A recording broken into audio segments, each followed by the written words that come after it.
The front door exploded open so violently that the frames in my hallway rattled like an earthquake. Family photos clattered on the wall as a woman in her 50s stormed into my kitchen, a hurricane dressed in polyester and perfume. Her face twisted with indignant rage. She brandished a clipboard as if it were a sword of justice. The sunlight hit the shiny HOA president pin on her blazer, casting a glint across the room.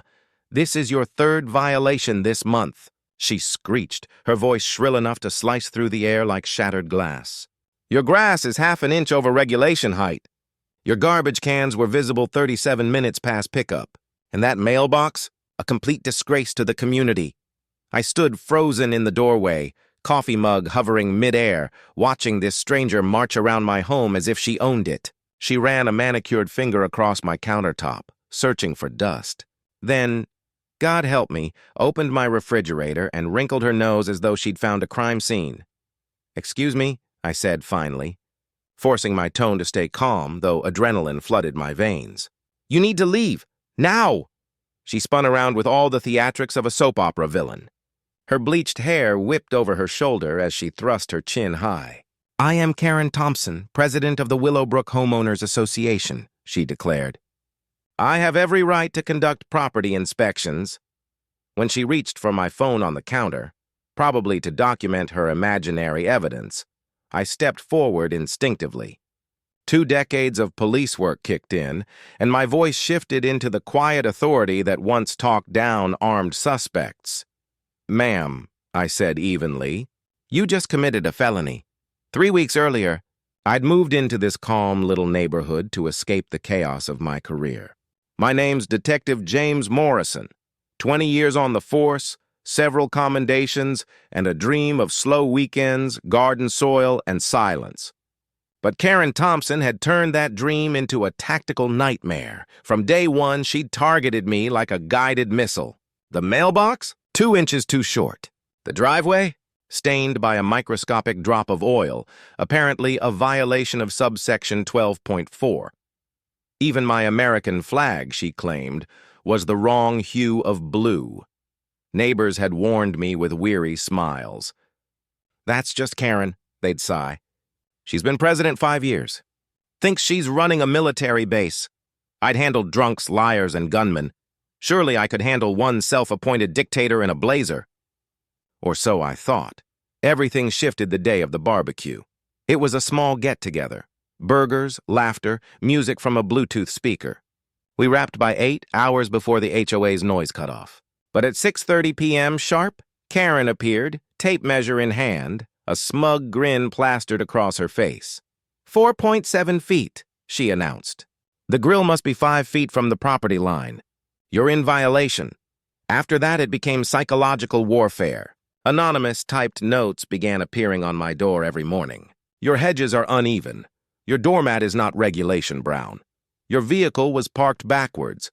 I'd see the flash of her phone at night over the fence, snapping pictures like a paparazzo stalking scandal. Once I caught her balanced on a stepladder peering into my garage. When I confronted her, she sniffed and said she was documenting architectural inconsistencies.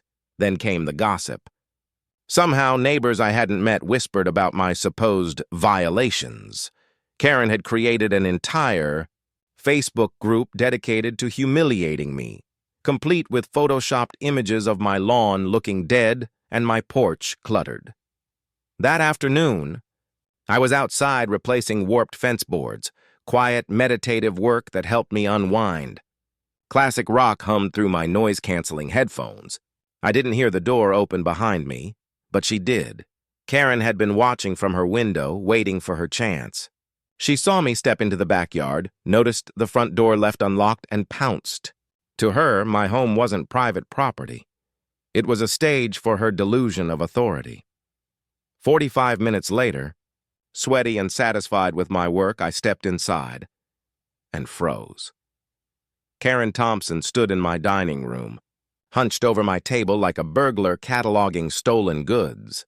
My mail, personal letters, bills, even a birthday card to my mother, spread out in neat little piles. She was photographing each one, methodical and calm, as if conducting an audit. Every kitchen drawer gaped open. My privacy was scattered across the table like evidence. And in that moment, staring at the self-appointed queen of the neighborhood, clipboard beside my mail, I realized this wasn't just about HOA rules anymore. It was war. That's called breaking and entering, Karen, I said flatly. It's also trespassing, invasion of privacy, and depending on what you were photographing, possible identity theft. She barked out a sharp, humorless laugh. Don't be absurd, she snapped, chin high. The HOA charter gives me full inspection authority. Everything I've done is perfectly legal. I couldn't help the quiet chuckle that slipped out, just enough to make her falter. Really? I asked, folding my arms. Then show me exactly where in that charter it says you can walk into someone's home without permission. Go on.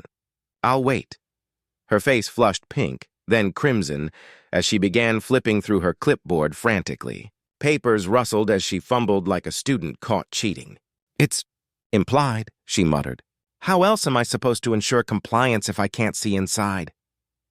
Like a normal person, I replied coolly. Then I reached into my pocket. Let me show you something, Karen. When I flipped open my badge, her entire expression shattered. The blood drained from her cheeks, leaving her pale as chalk. Her jaw dropped, lips trembling. The metal badge gleamed under the kitchen light. Detective James Morrison.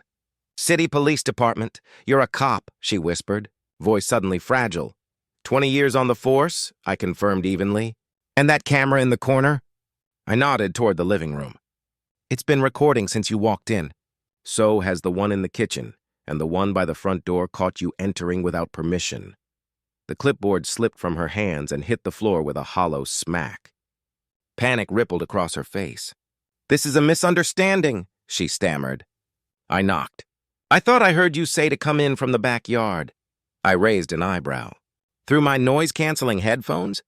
That's some superhuman hearing, Karen. Her throat bobbed as I pulled out my work phone and began to dial. I'm calling this in, I said calmly. You can explain yourself to the responding officers.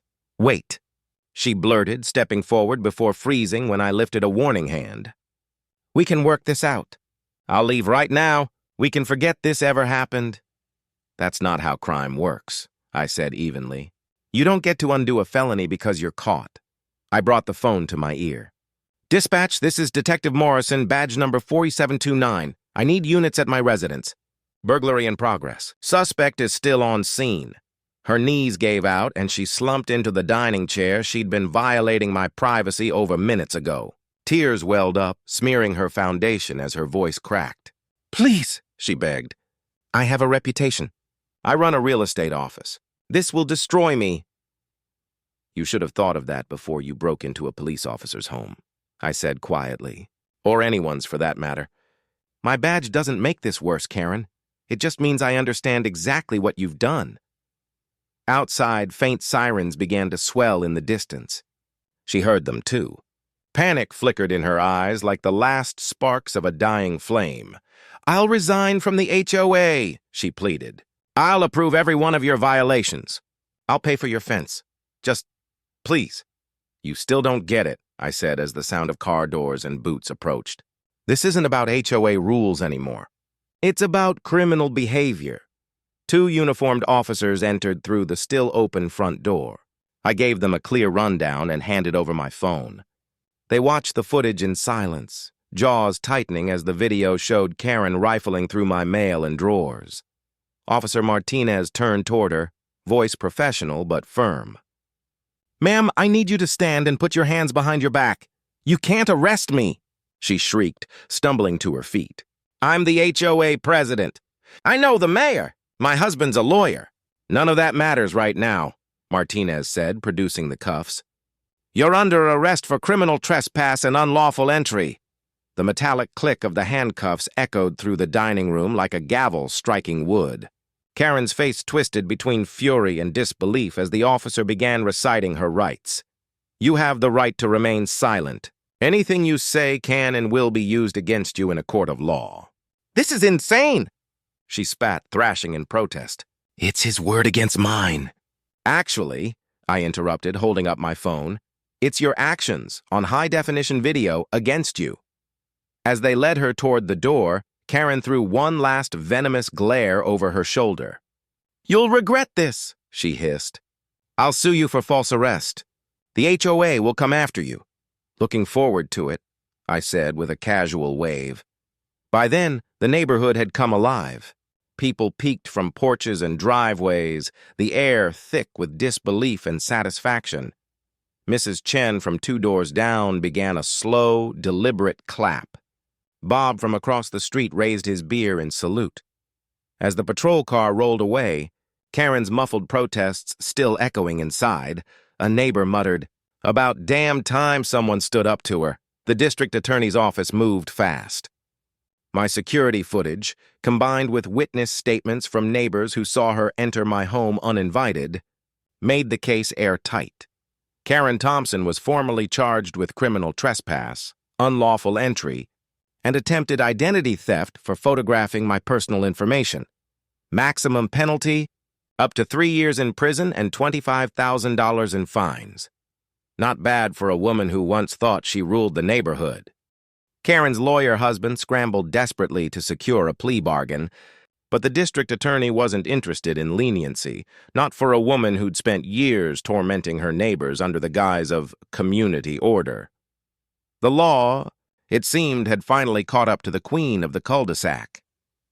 2 months later, Karen Thompson, the once feared president of the Willowbrook HOA, stood before a judge in a packed courtroom. The confidence she'd worn like armor was gone.